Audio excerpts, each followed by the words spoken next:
Through dangers untold and hardships unnumbered, I have fought my way here to the castle beyond the Goblin City, for my will is as strong as yours. Wait. Look, Sarah. Look what I'm offering you. Your dreams. Have you ever had a dream, Neo, that you were so sure was real? What if you were unable to wake from that dream? How would you know the difference between the dream world and the real world? Up until now, everything around here has always been, well, pleasant. Recently, certain things have become unpleasant. It seems to me that the first thing we have to do is to separate out the things that are pleasant from the things that are unpleasant. Have you never wanted to do anything that was dangerous? Where should we be if nobody tried to find out what lies beyond? You never wanted to look beyond the clouds and the stars, or to know what causes the trees to bud, and what changes the darkness into light. If you talk like that, people call you crazy. Well, if I could discover just one of these things, what eternity is, for example, I wouldn't care if they did think I was crazy.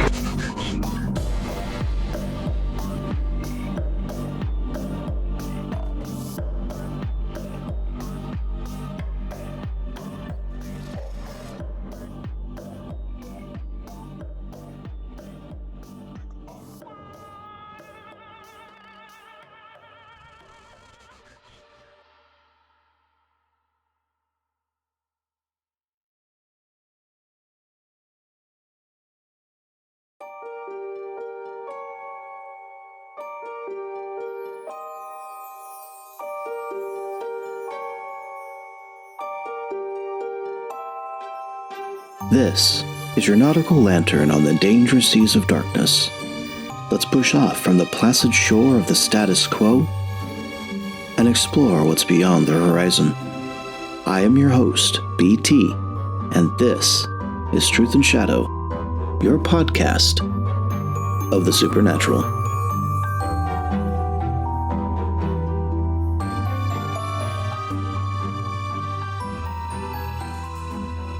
They say every seed carries a secret. Hold one in your hand.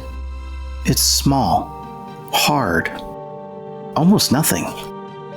You could mistake it for a pebble and toss it aside. But inside that shell is an entire blueprint. Roots, leaves, branches, all coiled in silence.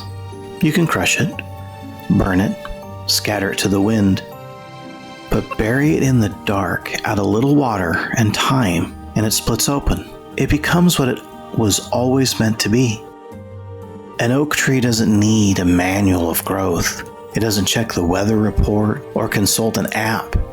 The pattern was already written inside. The seed doesn't dream of being an oak. It just unfolds the instructions written in its hidden code. Carl Jung believed the human mind works the same way. Beneath our surface thoughts, beneath our personal memories and childhood traumas, there's something older, deeper. A silent structure, a design you didn't choose, but that you live inside of every day. Jung called it the collective unconscious. And it's not a metaphor, not a convenient story we can tell ourselves. It's a reality most people will never see, because it's buried too deep. It's not like opening a file folder or logging into a database. It's more like being haunted by a language you've never learned, but instinctively understand. It seems to speak in symbols, in dreams and myths, things that keep recurring across culture and throughout centuries, as if humanity were pulling its stories from the same well. And maybe they are. Why does a tribe in the Amazon tell a flood myth that sounds almost identical to one in Mesopotamia? Why does a child in Tokyo dream of flying just like a child in New York, when neither is met, when their lives couldn't be more different? Why do ancient carvings of serpents coil around stones in cultures that have never touched each other? Jung would say it's because the pattern was always there, waiting like a seed underground. We don't invent these forms, we inherit them. They bloom in our dreams. They creep into our stories, and they show up in the things we fear, like weeds in the cracks of a well-paved life. But here's the question no one wants to ask. What happens when something buried that deep doesn't just sprout, but overruns the garden? When archetypes don't stay in dreams but start bleeding into the waking world? If these patterns have been shaping our behavior for millennia, are we the gardeners or the soil? Maybe the collective unconscious isn't just a static blueprint. Maybe it's an ecosystem, a living thing. And ecosystems have rules. They grow, they adapt. Sometimes they consume the very ground they're planted in. Most people want to believe the unconscious is safe, a metaphor, a locked basement door in the mind where we keep old memories and childhood monsters. But what if that basement isn't empty? What if it's not a storage room, but a root system? Something alive, tangled through every part of you, connecting you to everyone else who ever lived. And what if some of those roots are rotten? How deep does that decay go before it starts breaking to the surface? Before it becomes something you can't ignore. That's the thing about seeds. You think you know what you're planting, a tree, a flower, a harmless little garden. But every seed carries its own secret, and once it takes root, you don't get to choose what grows. You only get to watch what breaks through the soil and hope it isn't something you can't control.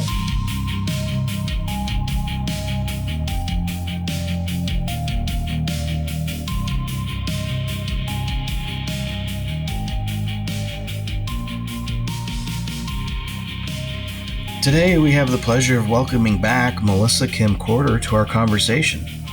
Melissa's a depth psychologist and an international best-selling author whose work delves into the shadow aspects of the human psyche.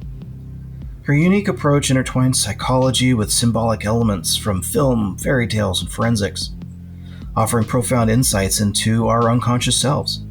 With a master's degree in depth psychology focusing on Jungian archetypical studies, and as a PhD candidate at Pacifica Graduate Institute, Melissa brings both academic rigor and intuitive understanding to her practice.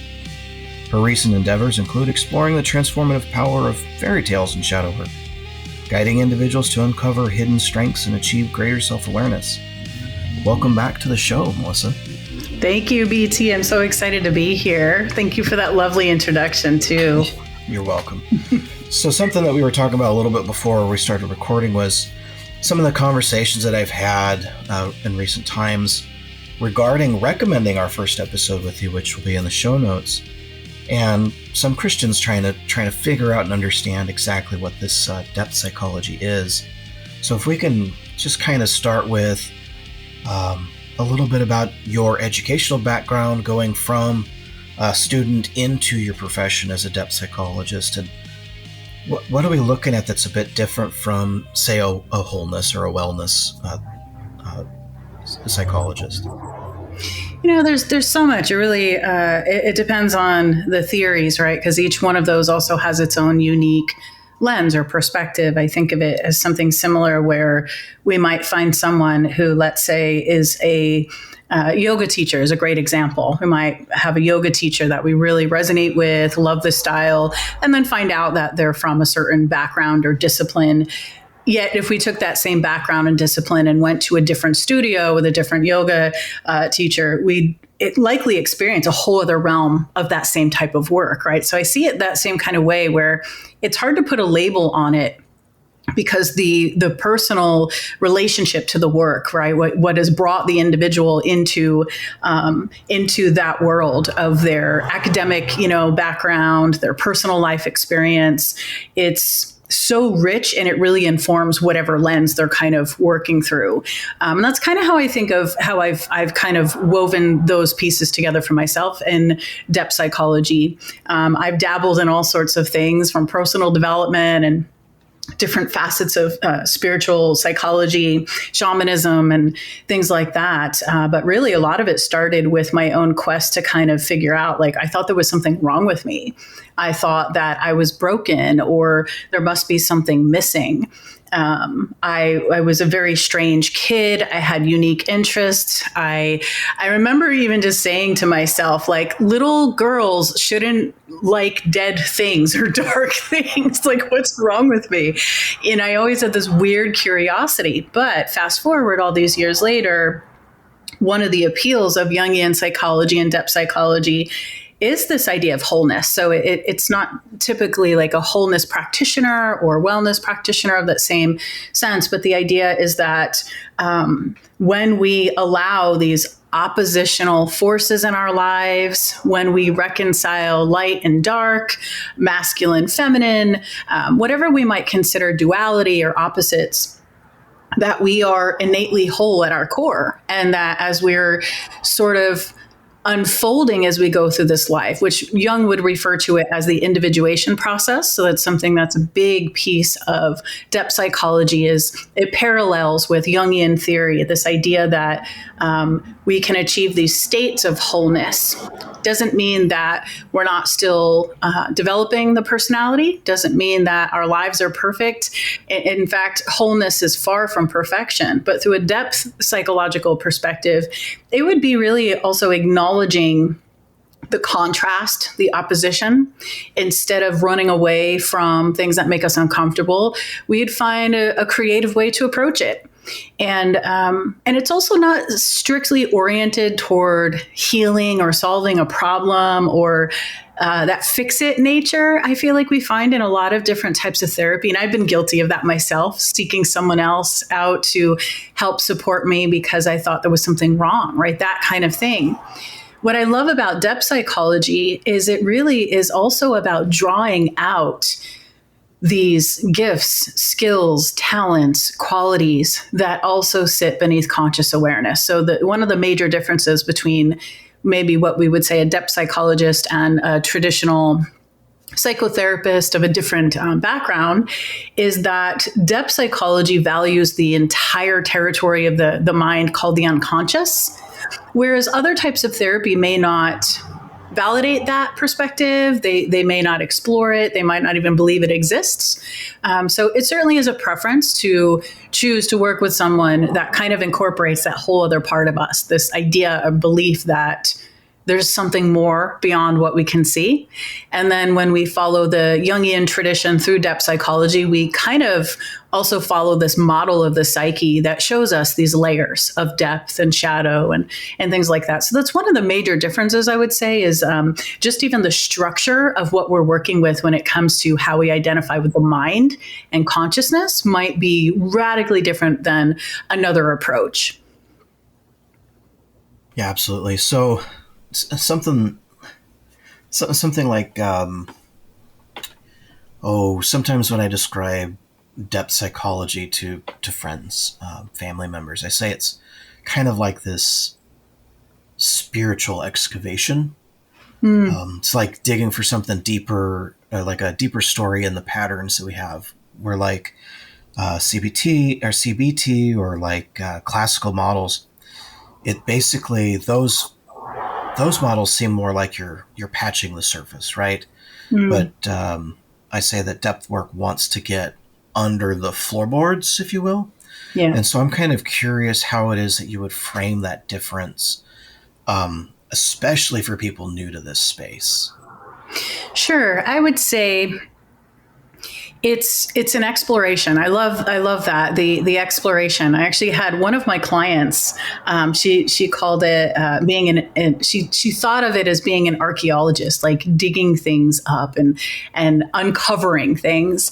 And with that, I like to say we can uncover things that have enormous power and potential and beauty and grace. So it also isn't necessarily strictly about uncovering the past, uncovering the origin of a problem.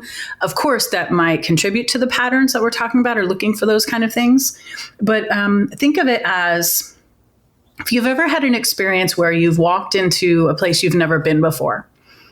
and you step into the space and you discover, maybe a new restaurant in your town. And let's say this restaurant's been there for 20 years and you just never went in there before. It doesn't mean it didn't exist because you didn't think of it, right? It doesn't mean it didn't exist because your attention was elsewhere. It's the idea that these things can simultaneously exist together, right? So our awareness of something and our lack of awareness of something doesn't change the potential of that existence. And so with depth psychology, we might say it's about acknowledging that there's all of these places that we haven't been to yet, and that we can choose. We can consciously choose where we enter and how we do it and for what reason or the intention. And you might just discover that you walk into that new restaurant and it becomes your ultimate favorite place, right? Or you might go in and be like, the food sucks, I'm never coming back here again. But either way, it's still an experience, right? It's still something that shapes us. That's how I would kind of invite people to consider a difference with depth psychology is there's no force. We're not saying you have to go there. We're not saying it has to be unpleasant. Just dancing with this tension in your mind that it might be possible that there's more to you than you've explored. And that with that, there might be some layers of perception, some distortions, some possibilities, all of it that we can kind of sift and sort through to shift things so that we live more authentically in our lives, which I love that piece of it, right? Because I'm not saying we have to do it this certain way.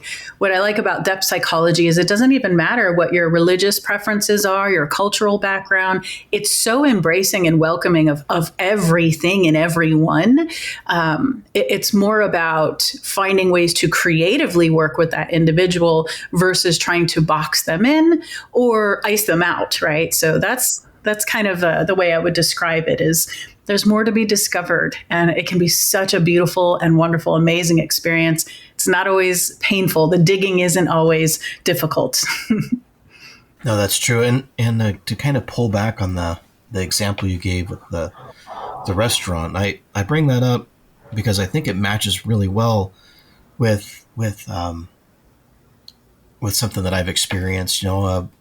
We travel distances or whatever to go here, there, everywhere. We live outside the city. So what happens is you have to drive 30 minutes to go anywhere.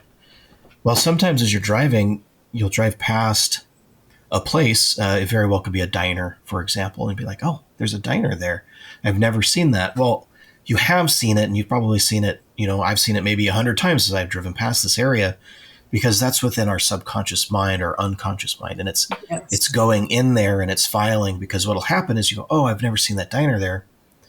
And then as you're driving past or you're going on, you start, your brain will start putting the image together for individuals who have a really good memory recollection. Will start going, there's a couple of cars that are always there. There's the big windows are in the front. You can kind of see the menu through the windows as you drive past.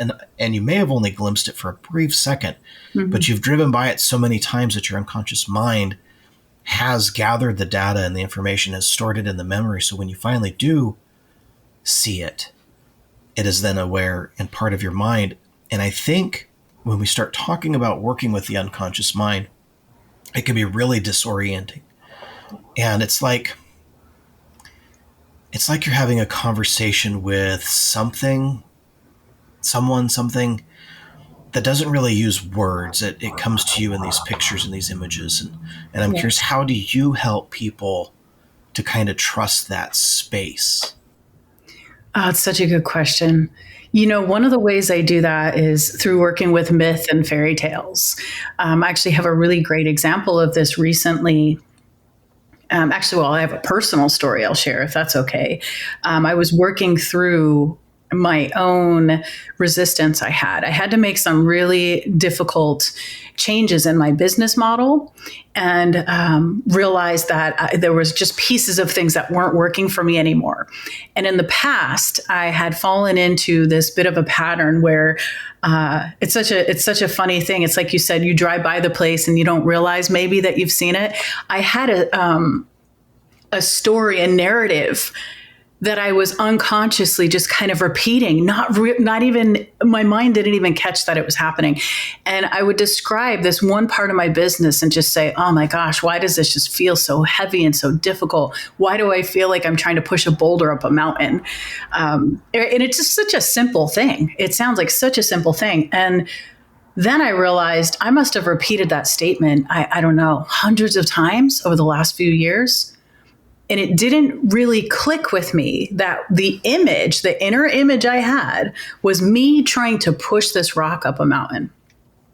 So I'm reading a book one day, and this is how the psyche kind of works in this really cool way to bring your attention to these things, right? It might be the moment where you're like, I'm going to pull into that diner.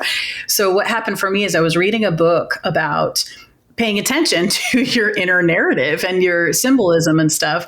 And the author starts describing this woman saying, she had this inner image of like being overwhelmed in her work. So she just felt like she was drowning. And I started to think, oh my gosh, am I doing that with this boulder? I think I'm doing a similar thing, this metaphor, this internal image. And it sounded so superficial and simple, like, well, just stop saying that, right? Don't say that anymore. But to actually think about the impact that one little image had on my psyche, then it almost became this weird self-fulfilling prophecy where everything I started to do started to feel that way. It wasn't easy or graceful or smooth or even enjoyable anymore. It just started to feel like this grueling process. And so while I was reading that particular book, I was introduced to this myth, and there's an actual myth. I can never pronounce the guy's name. It's like Sisyphus or something like that, or Sisyphus, I think is the name. Anyhow, in this mythology, he was condemned by the gods for being kind of like manipulative in one of his strategies. And he was to endure this ongoing suffering for eternity. And basically what would happen is he was forever going to have to push this boulder up a mountain. And every time he reached the summit, reached the top, the peak, the boulder would come crashing down and he was doomed to begin again, over and over. And I can't tell you, the second that I heard the myth and I just felt my situation, my nervous system responded. So sometimes the psyche, it always speaks in images and myth and story. And then my physical body sort of confirmed or validated in a strange visceral way. It just felt like everything lit up, and I actually felt a little sick. I was like, what is this? This is so bizarre. And what the opportunity was, I went, okay, you know what? This might sound really hokey and woo-woo and silly, but if this is true, that the psyche really does speak in this way, which is what my training, my everything had been all about, I'm going to put it to the test. And the idea was, what's my new image? So I created a new image. And the internal image I chose to go from was this pushing the boulder up a mountain to having this key that just unlocks things easily, with ease and grace. It's caused me to become more intentional, more focused on what I do, what I say yes to. I don't feel that pressure anymore, that heaviness of getting things, to a certain place and then having it all come tumbling back down. That was the pattern. So sometimes our patterns that we are having a hard time finding the source of, we're having maybe struggling to figure out what it is, where it came from, why it's there. Sometimes it's a story, a myth, a fairy tale, something else where we sit back and go, wow, that's really uncanny, but that absolutely speaks to this dynamic that I'm living in my life. And I changed that inner narrative. And it within weeks, within a very short amount of time, I'd say less than 2 weeks, things dramatically took a turn for the better, thankfully, in my business. And things started falling into place. And I went, oh my gosh, this almost feels too easy. I felt a little guilty then. So that was another layer to work through. But imagery, symbol, that is how the psyche speaks to us. It's one of the reasons why we dream. And one of the reasons why we can get really frustrated that our narratives aren't so crystal clear all the time. They're a little disjointed. You might have a flash of an image or sensation or feeling. And in depth psychology, we trace those images. And if you don't have an image, it might be a sensation. If you don't have a sensation, it might be a pattern, a disorder, something else. And what I love about that is symptoms are not strictly pathologized in the sense of what is wrong with you or what's out of whack or this abnormality, abnormality, I can never say that word. It's more of a, how is the psyche speaking to us through this symptom? What's going on here? How do we embrace this? How can we creatively look at this? I also have another example of working with depression. Recently, having worked with someone who was moving through a really difficult experience of it, unlike anything that she had, had up until this point in her life. And when we shifted from depression as this burden of, something going on that's just out of whack, and we shifted to supporting her in a different way, creatively through the process. She changed the name of depression to melancholia and made it almost sound like this goddess in this really bizarre way. And I just said, well, what do you feel? And she's like, well, when I get into that place, there's not much I can do. I'm bogged down. I'm tired. I can't think, right? She had all these symptoms, and we just talked through it. And she discovered that depression for her, and I'm not saying this is for everyone, became a gift of the stillness that was required to get her to start writing poetry again.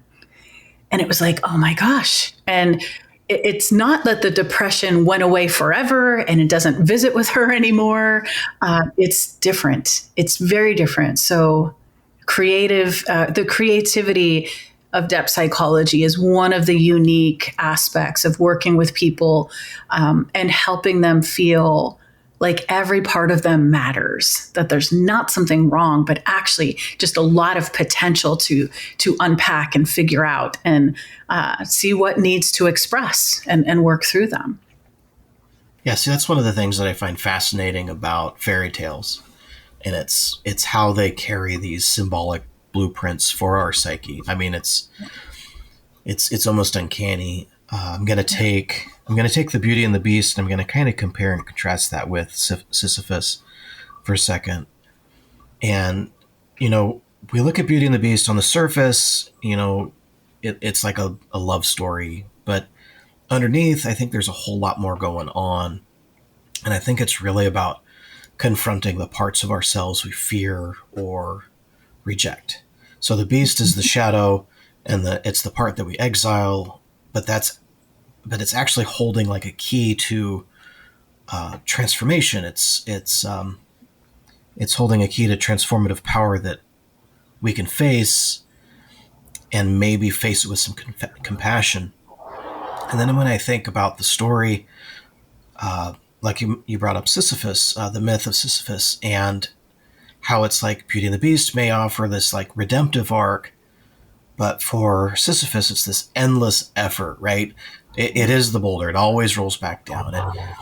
There's no integration. There's no transformation. It's just repetition, right? Yeah, like the hamster wheel. That's right. But in Beauty and the Beast, when Beauty chooses to stay to see the beast rather than run, the curse is broken. And I think it's not just about effort, but it's about being rational with the shadow, and it's a meaning. And I think there's meaning in that encounter. So, Melissa, what I'd love to hear is your thoughts on that, and how do you see those kinds of stories reflecting our relationship with the shadow? And so good. When you work with someone, because you've gave a couple of examples, like with somebody with depression and how they looked at that as a tool to prod them into poetry. But when you're working with someone, how do you help them shift from Sisyphus mode, that pushing the boulder endlessly, into something more like Beauty's path, where the shadow could be seen and, dare I say, loved? Yes. Oh, such a great question. First of all, exactly what you just shared, BT. I would have them kind of say, well, what do you think? What do you feel around this? Is there a new myth? Is there a new image? Is there something of value that we can learn from the old image, right? Before we are trying to completely change that. So even with my own example, I had to really sit with that boulder. What was that boulder? And I'm not saying that we get every answer, but the idea is to open to this intuitive sort of inquiry.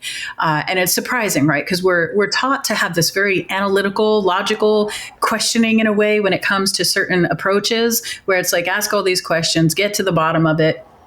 But if the psyche is speaking symbolically, we never know the thing. We never know what it's going to be. And so one of the ways that we track and trace that in depth psychology is we follow something we call the energetic charge. What is the charge? So when I would, let's say, think of the boulder, does that have a charge for me? Do I feel that in my body? Is there a thought that comes to me? Is there a memory associated with that? Is there a time in my life that feel like maybe I'm being drawn to think about, reflect on, that set me up for that narrative? So those are different ways we might explore the old story first, just a little bit to see, because there is a lot of value in that. And when you're talking about the differences between those storylines, I have this little rule for it's not really a rule, but a way I approach this. And I help my clients is I'll say, there's often something that can be redeemed in the tale and also something that can be released at the same time. So sometimes it's the releasing of the idea that I have to be the one to push this boulder up the mountain. And maybe what I can reclaim is my joy, because that's sort of what was lacking in that old narrative, or ease or grace or something else. The other thing is you can really think of this through any facet someone is exploring. So even if we take Beauty and the Beast and we look at that through the fairy tale as the shadow being the beast, we can also flip that narrative and say, you know what? Maybe somebody spends a lot of time looking at their past, digging into their problems. Maybe they've done so much work around identifying with the monster, their compulsions, their afflictions, their addictions.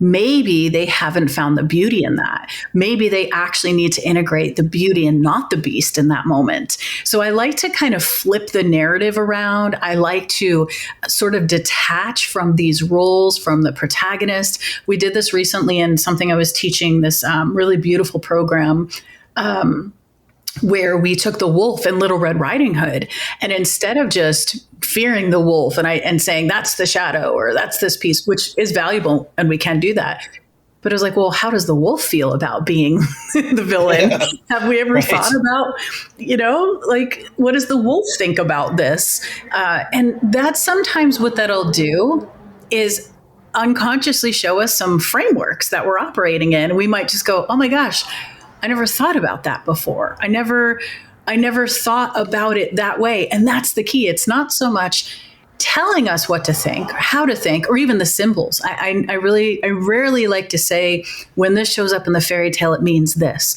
I really love it when people are saying, well, here's what I'm feeling. Here's how I'm reacting when I see this in the tale. Then it's so specific and unique to your psyche versus something we're kind of getting out of a book or a symbol that we could Google or something like that.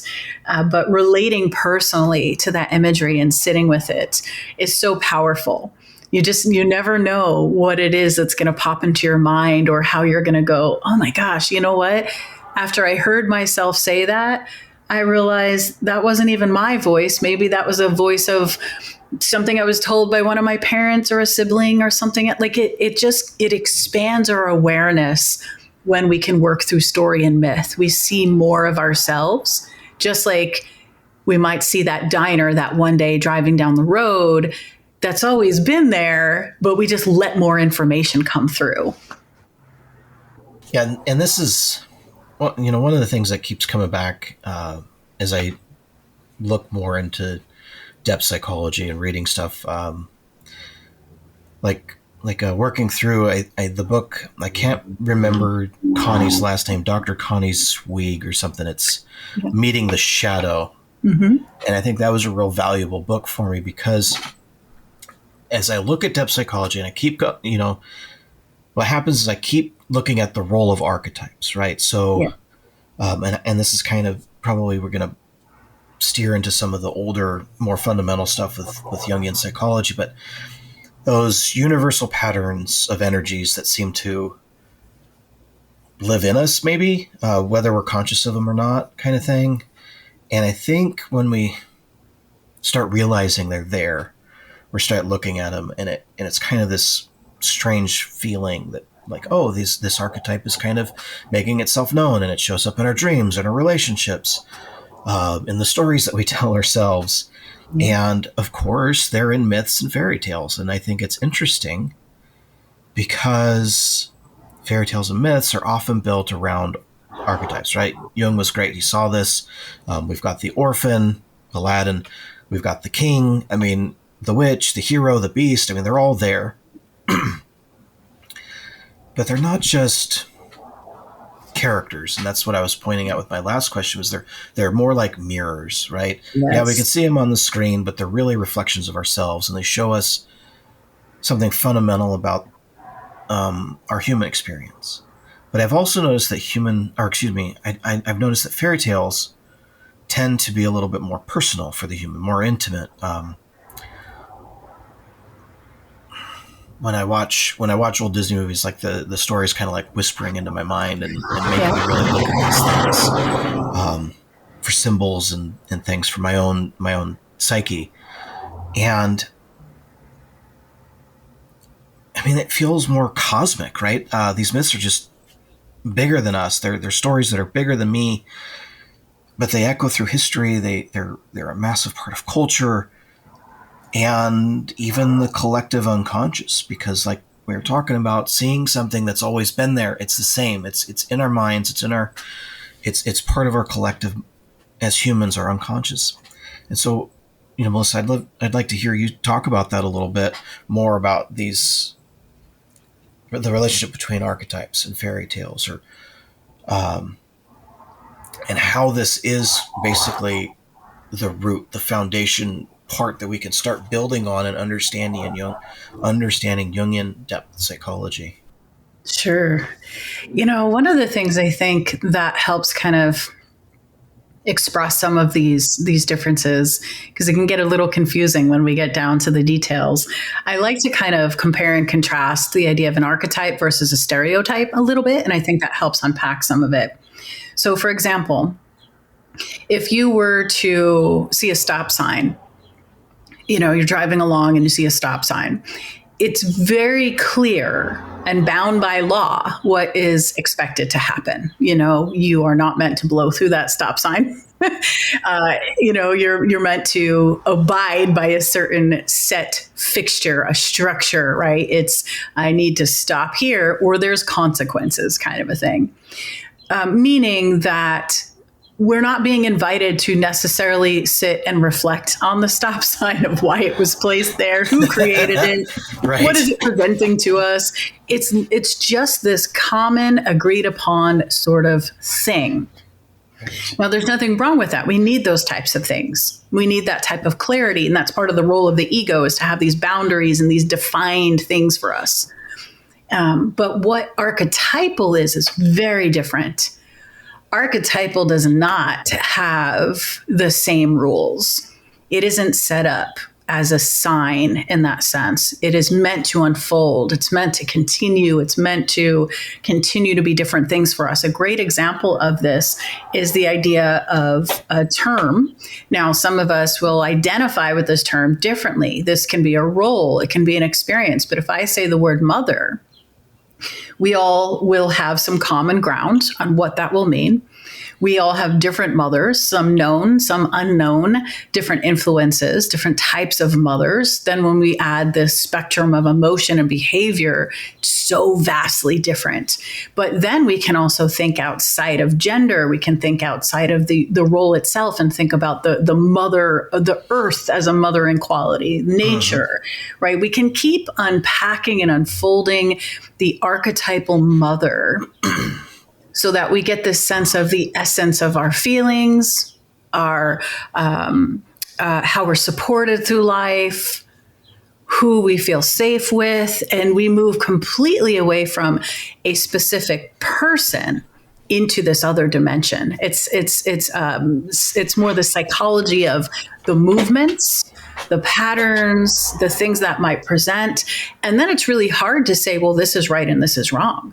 It's like, well, this is my experience or my expression of that, which can be vastly different than yours or someone else's. And the beauty is it's meant to be. And that's a major difference between an archetypal sort of thing versus a stereotype. But it's often mixed up a lot when it comes to the usage of archetypes. I see this a lot with a lot of different like people putting quizzes and stuff out. And it's like, learn your archetype. Even Jung, I would say, would be rolling his eyes today, I think, if he were with us. And be like, that is not at all what I was trying to do, is box us in. But exactly, like, all of these patterns of behavior operate within the unconscious. And when people say, well, I don't understand that, it's like, think of it this way. How do we explain that an acorn is going to become a mighty oak tree? We understand and agree upon this foundational concept that this is a seed, in a sense, that it's going to grow, that it's going to unfold and become what it's destined to become. We don't have to agree on how, when, where. We don't know where maybe it's going to be planted, where it's going to thrive. We don't know the storms, the weather, the conditions. There's still a lot of variety, and there's still a lot of possibilities of things that can happen. Yet there is sort of this innate unfolding that is likely with the right conditions, with the right environment. And I see us as the same way. I'm not saying this has to do with destiny. I'm not saying we're pre-programmed for every thing. I don't know those kind of things. But what I can say is that there is an unfolding that happens. And that programming of that mighty oak is sort of like the possibility of the archetypal patterns within us that can come alive within our systems. And if we get away from the literalism of thinking of an archetype as a person that's in us, and we shift to the, when I'm in this mood, what's presenting, who or what is showing up, right? We might say it's very Dionysian, or we might say something is presenting as an Aphrodite, or, Artemis, these different figures and myths through a behavior, a pattern. So if we just think about the collective unconscious being an extremely deep layer of the psyche, beyond our personal, where we're deeply connected with one another and the universe at large, the cosmos. And that is something that is believed by a lot of depth psychologists and Jungian theory, that there is sort of this idea of a organizing principle also within us. Jung referred to that as the self. And so in literature, a lot you would see the difference between the small self and a capitalized self. Often when it's a capital self, that would be Jung referring to that same organizing principle. And so it's like the gathering and collecting of all these different things that happen within us, and the manifestation then of those different archetypal patterns through our psyche, but also our soma, right? With the body. I see this a lot. I work with different dark goddesses and dark feminine energy to help women to see where they're experiencing these things. So an example of that is we might use the myth of Persephone and how she goes into the underworld. And that's what we call winter here in the United States, I should say. Winter is an expression of how Demeter, the mother of Persephone, froze everything, froze the land, was angry and upset and wanted her daughter back, and refused to let things grow and move forward until her daughter came back from the underworld. And so in the spring, the idea is that is when Persephone makes her return from the underworld back to the regular world. And then what happens is everything comes alive again, right? And so if we take that literally, it sounds like an interesting story. If we think of that archetypally, we might think of what parts of me have gone to sleep? What parts of me are experiencing this winter, this freeze? We might say nervous system, the freeze response. And so we can actually work archetypally in that way, which is extremely creative. It sounds a bit woo-woo, but it's actually really oriented in psychology and science and all of this. And it's quite transformational for people because they get out of this fixed perspective of this is what healing looks like, or this is what growth is. But the archetypal expression of these things is not linear at all. It's extremely powerful, and it's hard to pin down. So even when we think we know the archetype, it's sort of like playing with that tension of, can I even surrender what I think I know to see what more wants to move through me? And versus the stereotype, which is very much, here's what this goddess means. Here's the qualities of the goddess. Here's how you do a ritual to connect to the goddess. And all of that's beautiful, but it's still very different than really getting in touch with this raw essence and power of the archetypal aspect of the unconscious, which is just pure potential. So I hope that makes sense. Yeah, something that I keep circling back to in basically my own shadow work, like I said, working through Dr. Connie's book, is how archetypes they're not just symbolic. They're basically things that can come alive in us from time to time. And I think it's and it's honestly, it's not like the ego always knows how to handle them, basically, whenever something comes up, because it wants order, it wants predictability. Yeah. But then some kind of big archetypical energy shows up. Maybe it's the hero, maybe it's the witch, maybe it's the beast, or whatever it is. And it basically just overwhelms the ego, and it destroys our neat little narrative in our own mind. And I keep going back to the Beauty and the Beast because that's kind of where I'm working at right now. And I think that, as we talk about myth and as we talk about fairy tales, I think the more we look at them beyond the surface level and we start getting deep, it becomes helpful. And it's because the myths kind of show what happens when the archetype energy takes over, right? It's it shows us when the ego can become humbled. For example, I think that's Icarus and the sun, right? So Icarus flies too close to the sun, and that's really just ego failing to reckon with the limits of human striving, right?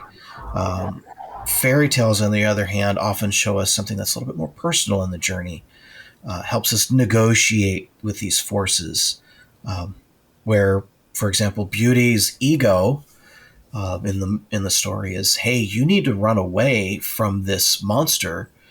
But at the same time, her soul's like going, no, why don't you stay and see what's going on?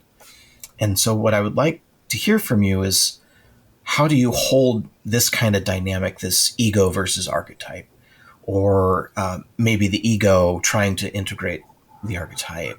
When you're working with somebody, for example, how can you recognize or help them recognize that it's the ego that's narrating the story versus when a deeper archetypical story is trying to break through?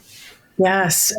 One of the things is definitely with compassion, right? Because when we confront the ego head on, it'll often go into a defense. Right. And that can be something, it might go into denial. It might start to project. It might compartmentalize. There's all of these different types of ego defenses that usually arise. Because, let's be honest, nobody wants to be told that's your ego, not your soul. Right. And it can feel a little like, ooh, which is the ego responding to that type of statement. But definitely with compassion, I might say, does that feel true to you? Does that feel alive for you? Does that feel like there's something more there to explore? And usually if it's restrictive, if it's controlling, if it's forceful, it very much points to the possibility that it could be the ego in those situations. But I love when the client sort of, with the support, is able to recognize it and catch it too and say, oh, interesting, I do think that's my ego.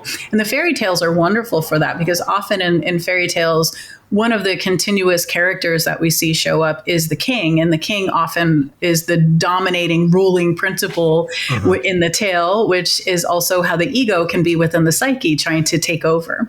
Right. Another little thing that I like to do, and I'll say this is a private practice of mine that I work with all the time to remind myself, to humble myself, to shift from my ego to my soul. I sometimes do this every day, but it's this one little statement that I'll say to myself and I'll remind my clients of. And that is that when we surrender, that's what teaches our ego how to receive. So when we're surrendering, and there's all different it's like a spectrum of surrender, right? Doesn't mean a total letting go, quitting, walking away, but it's the idea of maybe I just am going to surrender this thought right now because I don't know what to do with it. Maybe I'm going to surrender this problem. And that can involve someone's personal faith. If they have a specific religion or something they connect to, they might see that or take that as I'm going to hand this over to higher hands, right? Some type of a spiritual, numinous type of experience. Someone else might say, I'm just going to table this for a minute. I don't have to figure it out. I'm going to let go of the striving so the idea that the ego lets more information in, it becomes more open to solutions. It allows us to recognize things, but not even just from the inside. But when we open, it's kind of like your example of driving by that diner. We might see that so quickly because we were open to seeing it, which means there might be somebody that just shows up in our life that we're open to hearing what they have to say, or something of that nature. But the ego learns how to receive when we are in these different states of surrender. So often what will happen is through the fairy tale, through our own life experience, there's some type of tension. That tension is where we grow. That's where we actually really birth what they would say is a new ego in a sense. The old ego starts to dissolve. And for a lot of this happens around the age of 40 years old. In fact, there's this quote from Jung, and it says something like, life really begins at the age of 40. Everything up until that time is just research, which is kind of funny to think of, right? But yeah, there's this idea that we can stay with this tension of not knowing. We can stay with the tension of oppositional thoughts and feelings. And it's through that tension that something new is born. In Jungian psychology, we will refer to this as the transcendent function. It's this natural process that we all have when we are. A great example of this is gratitude and grief, right? I've worked with a lot of people that have gone through some just terrible ordeals and traumatic experiences. And one of them being, losing a child, let's say, and then also having to care for another child in the family is an example of this. And it's like grappling with the grief and yet also the gratitude of the moments and the memories and the things being created with the other children in the household. And the parents that seem to shift, heal, deepen in their experience of that are not trying to stop the grief. They're learning to contain both. They're learning how to be with both. And that tension, it's really, it develops some really powerful, potent ways of being and seeing and living that are extraordinary through our trials and tribulations. But that's a way I would say is grappling with that tension, staying with it. There's a lot of overlap in alchemy and Jungian psychology. Jung actually translated a few alchemical texts and really gave us insight into what that means and why did the alchemists strive to turn lead into gold. And that's essentially what we're doing with the things that come into our life. We're not getting rid of them. We're being with it. But another image I like to share with my clients when I'm describing this is the glass vessel in alchemy, right? The vase alembic. What we'll do is imagine that your problem, your circumstance, your challenge, your dissonance with your archetypal expression, whatever it is it wants to move through. If you're struggling, you put that in this vessel. You just imagine that you are the vessel. And what happens when we put the lid on the vessel is we let things percolate. People aren't taught to do this. So what do? We have addictions, we have afflictions, we have all sorts of things. And that is symbolic of taking the lid off before the chemical process has had a chance to build. So the tension we feel, the opposition, the discomfort is a part of keeping the lid on and letting those things brew and letting them birth that new ego and activate our transcendent function, our reconciliation of these opposing things. And all of that is going on inside of us.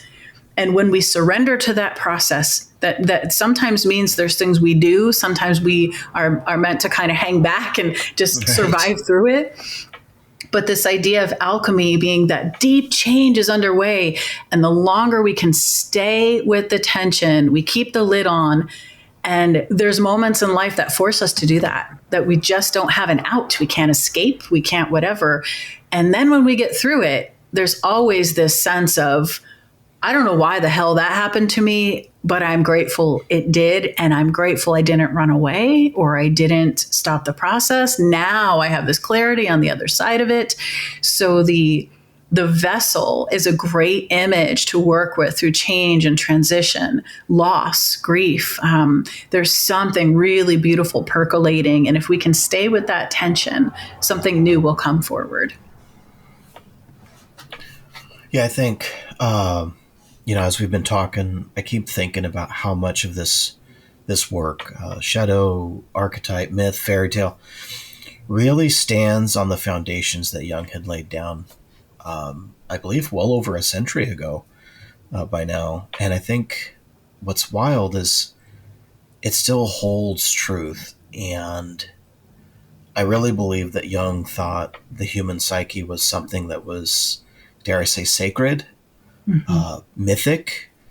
And I think that it's important for an audience to understand that he wasn't inventing basically this new philosophy. I think he was really listening to people's dreams. He was listening to symbols. He was listening to what the unconscious, because he talked to people who were never exposed to like Bullfinch's mythology, and here they are, they're having dreams, and they're fitting perfectly with the myths. And I think at the heart of all of that was the collective unconscious. We kind of been talking a little bit about that. And that's beneath our personal stories. And we share, all of us humans, we all share this deep structure of meaning. And I think that's where those archetypes live. And like you said, they're not stereotypes. They're more than just metaphors. And I think they're patterns of the soul. And as we're talking about, we talk about how the Jung saw that as the ego's kind of battling against the capital S self, and that working to integrate the center, integrate ourselves, right? Integration is the big thing here. Integrating the center of the psyche. And I think that's where a lot of our tensions come through. It's the cause of a lot of the contradictions around our mind. Yeah. And maybe that's what this is really, what this is all about, right? This is all about not fixing ourselves, but finding ourselves, right? I don't think people are really broken. I think people are lost.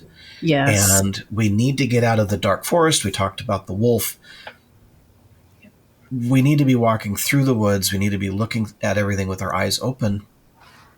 And I think that's what we've been doing. Myth, fairy tale, shadow work, they're all pointing us towards that, this kind of not just remembering, but remembering ourselves. Yes. And so before we close, I'd really like to hear what you think about Jung's legacy, because I know you've spent years upon years working on this, and especially as you're a doctoral candidate through Pacifica, I'm just kind of curious how Jung's legacy is evolving through the work you do, and what makes it feel the most alive to you right now. One of the things I appreciate so much, and I agree with you wholeheartedly on the remembering, putting the pieces back together, the gathering more of ourselves, collecting parts of us throughout our life experience and reintegrating them. I like to imagine that if Jung were among us today, that I think he would have developed more of the feminine aspect of qualities. I think he would have talked more about the dark goddesses and the devouring mother and things from a little bit of a different perspective. I think he would have widened his view even of certain things that have been kind of touched upon very little. Even Jung had admitted to there was concern about being too boo-woo and being seen as too mystical. So the Red Book was, this was like a completely different expression of what he had put out there into the world. It was so much about him grappling with his own forces and intuitions and having visitations from these figures. And he even had names for his personalities. He had personality 1 and personality 2. And he really grappled with a lot of that, because even today we see this all these years later. It's so easy to label someone as crazy or evil. But I really think that there's so much potential around all of some of the earlier roots to keep working with. And then obviously there's an evolution as well. But one thing that I just appreciate so much is I feel like Jung created such a body of work that helps us that are the outliers, that are, we don't always know our place. We ask questions. We might have been the ones where people were like, just stop asking questions. It is what it is. And we're like, that's not good enough. Why am I here? What am I doing? It's for the people that are deeply often misunderstood. I come back to this idea that Jung really loved working with schizophrenia and different types of neurosis, and didn't approach it like this person has something wrong with them. In fact, I was reading this morning about one of his pieces on how working with this woman who was going through what we might call psychosis today, or having a psychic break, he was enthralled by her dreams and her interactions with these dark figures of her mind. And he was writing and writing and writing. And they got to a point where he actually got a little scared and was like, you need to stop analysis and go have another child or something, like something really bizarre, right. Where you're like, oh my gosh, even he had his human resistance, right. Even his ego, right? You can spot it in these different things. But I found that so interesting. And I think that it would have evolved a bit further. But I think we are in a time now, especially, where we're acknowledging collective shadow taking root in such a different way, depending on where you live, whatever's going on. I live in the United States, and so there's a lot going on within the government currently. There's a lot going on in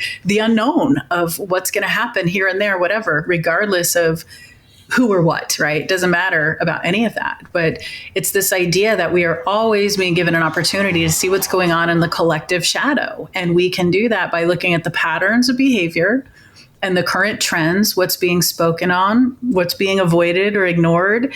And there's so much value there. So it's also this idea that it's not always doom and gloom. It's if we can become more comfortable in our discomfort, just like that vessel building that tension, we will discover something amazing. And the people that are not satisfied with the surface level things tend to end up in this realm of Jungian work.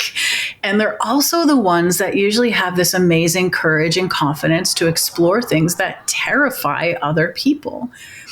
For a long time, I thought there was something wrong with me. I was ashamed of the fact that I got so much pleasure out of studying serial killers and murder and these things. And I didn't get pleasure out of what they were doing.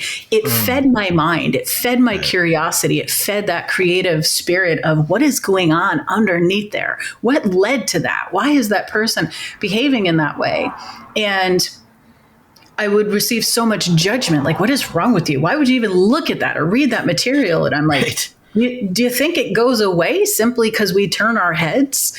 So I think there's just so much potential these days for the contrast and the conflict, for us to really work with and learn from and have more tolerance for the right things, and then shift and heal the really deep things, the deep divides, right, among us that many of us are ready to really just embrace differently, to walk this life differently, to humble the ego a little more, but be more open to living through whatever you want to call it, your soul, yourself, that organizing principle. You start to draw all that energy and attention from the outer world to the inner.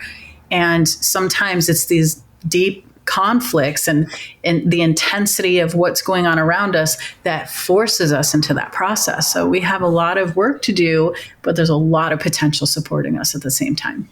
Nice. Yeah, and as we've pondered basically through these different layers, we've talked about myth, shadow, ego. We've talked about some of these archetypical undercurrents that live in us. In my mind, I keep coming back to Jung's original impulse, and that was to listen. Mm-hmm. To listen to what's really going on beneath the surface, to what the psyche is trying to say to us when it speaks in these images, patterns, symbols. And maybe that's the invitation in all of this, not to rush towards fixing, right? Mm-hmm. But to become a little bit more intimate with what's unfolding in the dark.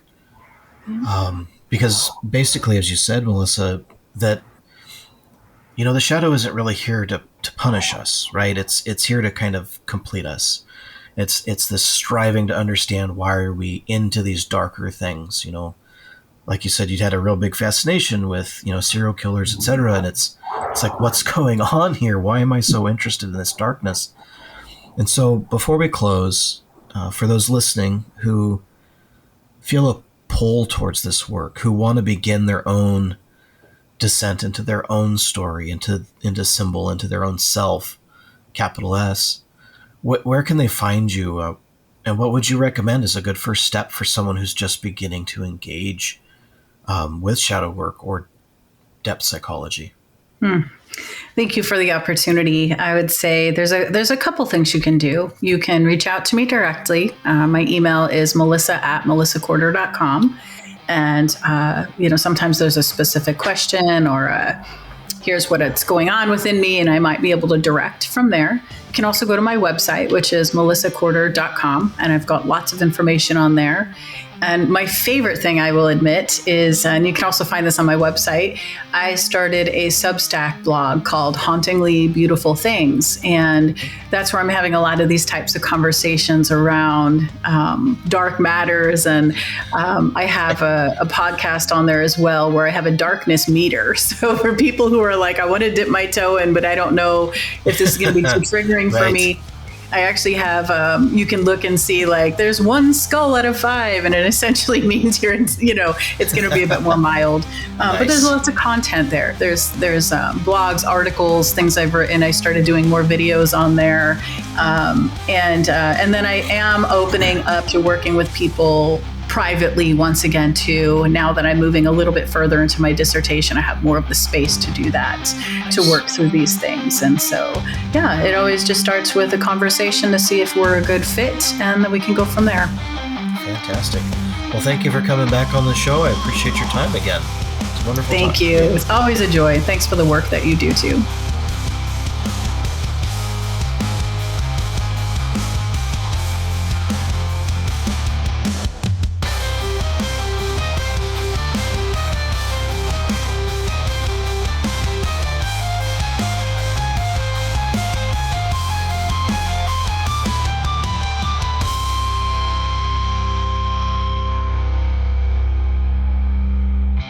Thank you for listening. This is a free podcast based upon the value for value model. If you find value in this, or any episode, you can return that value by liking the show, subscribing to this channel, leaving a review, or sharing with a friend on your social media accounts. You can also donate on my website. Thank you again. This is BT for Truth and Shadow Podcast. You are the light in the darkness.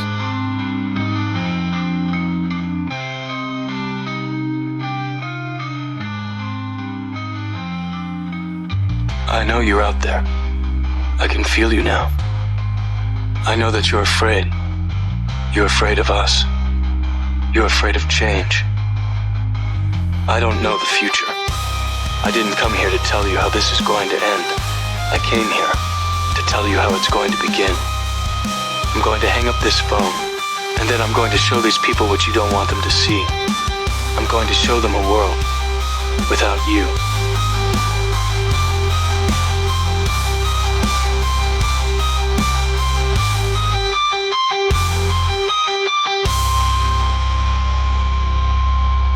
A world where anything is possible.